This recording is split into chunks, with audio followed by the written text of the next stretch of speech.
Salut tout le monde, j'espère que vous allez tous très bien. Aujourd'hui, je vais vous raconter l'histoire de la disparition de Lars Mittank. Alors cette histoire est assez connue, elle a fait beaucoup parler d'elle puisqu'en fait il y a des vidéos que j'imagine un grand nombre d'entre vous ont peut-être déjà vues.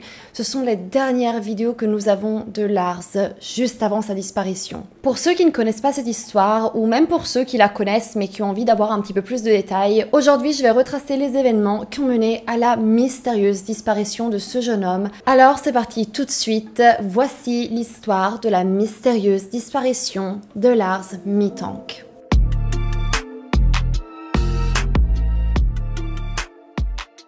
Lars est né le 9 février 1986 et au moment des faits, il a 28 ans. C'est un garçon allemand et comme tous les jeunes de son âge, il rêve de partir pour une petite vacance entre mecs avec quelques potes. On est en juin 2014 et les jeunes vont faire quelques recherches sur internet et vont décider que la destination va être la Bulgarie. En faisant leurs recherches, ils tombent sur le Golden Sand Resort et choisissent le HVD Hotel, un magnifique hôtel au bord de la mer Noire. Cet hôtel a vraiment tout le nécessaire pour que les jeunes puissent passer un séjour de rêve. Il y a une piscine, des bars, de l'animation, accès direct à la plage. Enfin, franchement, c'est un hôtel vraiment sympa. Ils prennent leur billet et le 30 juin 2014, les jeunes embarquent direction la Bulgarie avec un billet retour prévu pour le 7 juillet. Pendant la première partie du séjour, tout se passe absolument à merveille. Les jeunes s'amusent, ils vont à la plage, ils vont boire des verres au bar, enfin vraiment une vacance parfaite. Mais vers la fin du séjour, Lars et son groupe d'amis vont être impliqués dans une bagarre.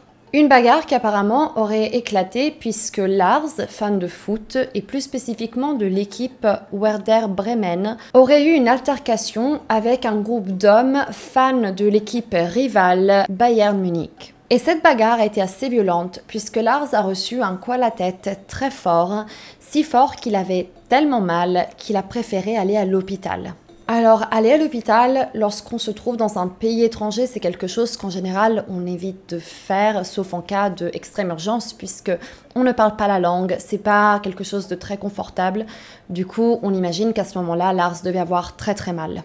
Et oui, c'était le cas, puisque le docteur à l'hôpital va lui diagnostiquer un tympan percé.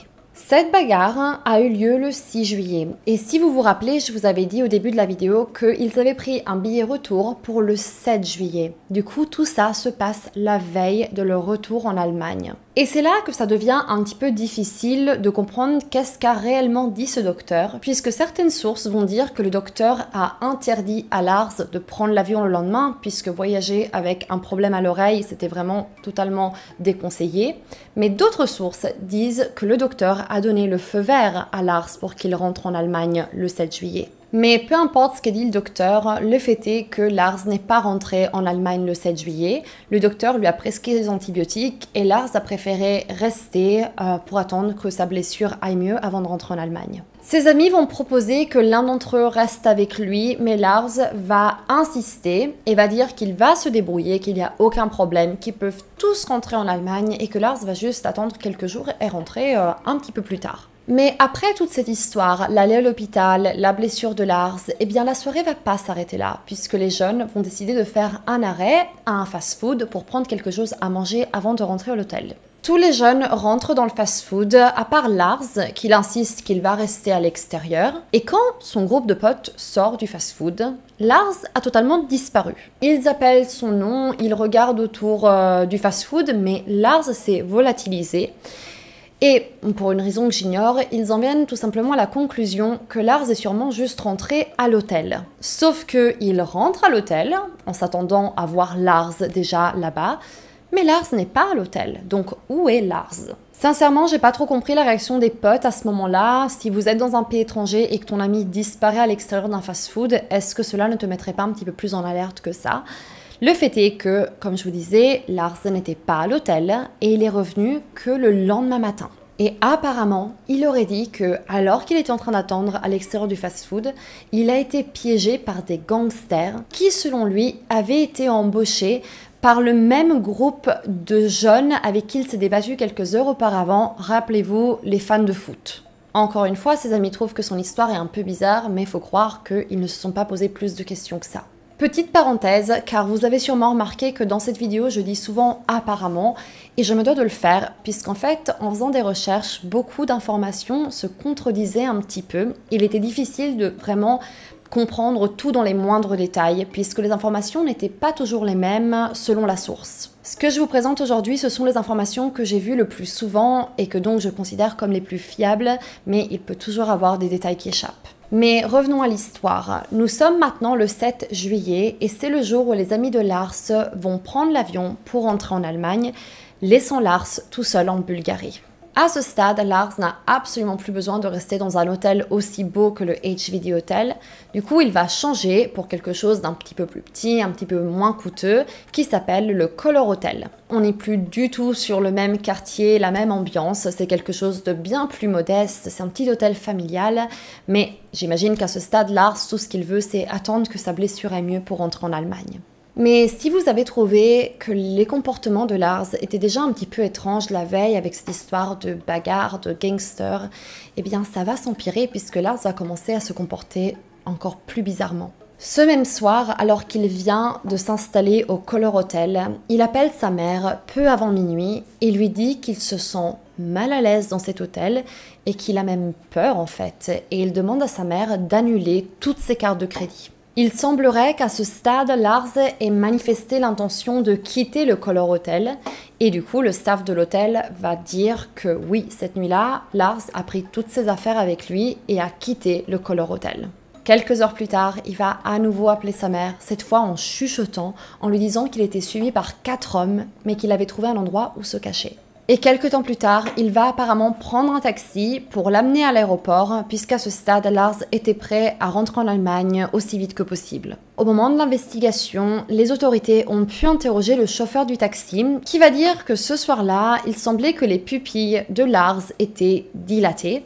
Alors oui, ça peut être causé par la consommation de drogue, on le sait tous, bien sûr, mais ça peut aussi être causé par la peur. Il va appeler sa maman encore une fois pour lui demander ce qu'était le CFC 500 et en fait cela faisait référence aux antibiotiques que Lars est en train de prendre à ce moment-là pour son tympan percé. Mais il faut savoir que le traitement antibiotique que Lars était en train de prendre à ce moment-là était un traitement assez banal qui n'aurait dû présenter quasiment aucun effet indésirable. Sinon pour des symptômes très banals comme par exemple des nausées ou des maux de tête, mais sûrement pas des réactions aussi fortes comme des hallucinations par exemple. Alors que Lars se rend à l'aéroport, sa mère lui conseille de faire un dernier petit arrêt à la clinique de l'aéroport pour s'assurer que son oreille aille suffisamment bien pour prendre l'avion. Et c'est là que les choses vont déraper, puisque les caméras de surveillance nous montrent Lars qui arrive bien à l'aéroport, il est à l'aéroport. On pense tous qu'il va en direction de la clinique, puisque c'est ce que sa mère lui avait conseillé de faire.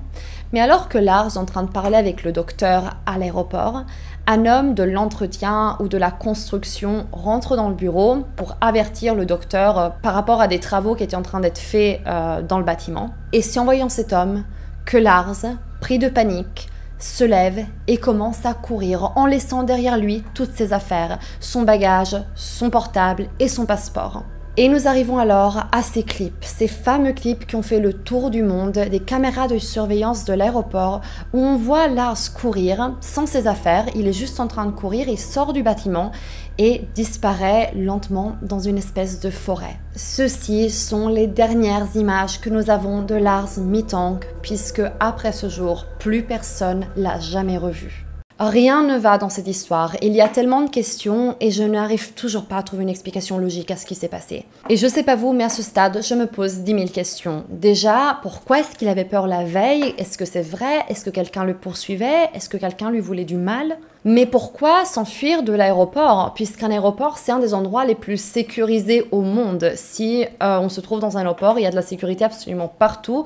Donc au contraire, si quelqu'un lui veut du mal et s'il avait envie de se protéger, bah, l'aéroport est un endroit techniquement parfait pour cela, puisqu'il y a de la police, de la sécurité, des caméras absolument partout. Donc pourquoi s'en aller en laissant derrière lui son portable et ses bagages et son passeport? Puis certains pensent qu'à ce moment, Lars pouvait être en train d'avoir des hallucinations et je comprends pourquoi on pourrait penser à ça, mais le fait est qu'il prenait des antibiotiques qui étaient quelque chose de très banal et il ne souffrait de aucun trouble psychologique. Cela fait maintenant des années que ce mystère n'a pas été résolu.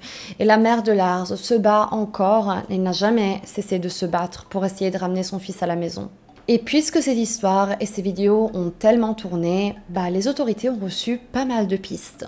En 2019, un routier prend un jeune homme en stop dans la ville de Dresda et cet homme lui dit qu'il doit se rendre à la ville de Schildow qui est au nord de Berlin. Et en fait, ce routier avait entendu parler de l'histoire de Lars et il a trouvé qu'il y avait une énorme ressemblance. Même si l'homme qu'il avait pris en stop n'avait plus du tout l'air de ce jeune homme de 28 ans puisqu'il avait des longs cheveux, une grosse barbe et il avait aussi l'air mince avec des joues creuses. Mais malheureusement, cette piste n'a rien donné. Puis des cas comme celui-ci, il y en a eu plusieurs. Les autorités recevaient des photos d'hommes un peu à travers le monde, souvent de SDF, qui ressemblaient beaucoup à Lars, mais qui, la plupart du temps, étaient confirmés comme étant quelqu'un d'autre. Malheureusement, toutes ces photos et ces pistes n'ont pas fait grand-chose pour l'enquête, à part donner de faux espoirs, et étaient sincèrement assez décourageantes puisqu'elles s'avéraient tout le temps être fausses. Mais le témoignage du routier a quand même été pas mal pris au sérieux et du coup les autorités ont demandé aux gens des alentours de garder un œil ouvert. Une hypothèse qui a été émise, c'est le fait que Lars aurait fait tout ça exprès pour disparaître et recommencer une nouvelle vie.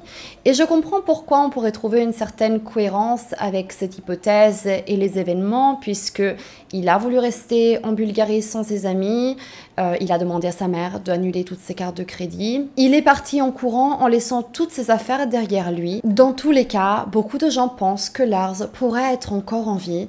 Peut-être a-t-il perdu la mémoire, peut-être est-il perdu quelque part dans le monde. J'espère de tout cœur que Lars va bien et qu'il va finir par être retrouvé et réuni avec sa famille. En tout cas, cette histoire a tellement fait parler d'elle, elle a vraiment fait le tour du monde avec ses clips qu'on a énormément vu tourner sur Internet. Et ça a même été surnommé le cas de disparition le plus célèbre d'Internet.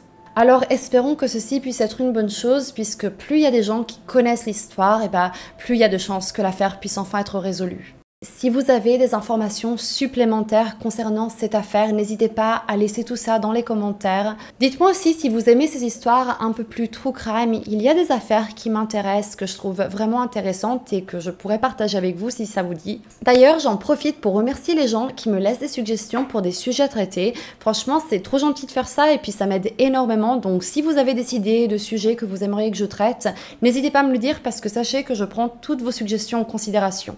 Les amis, c'est tout pour aujourd'hui et je vous dis à très bientôt. Ciao!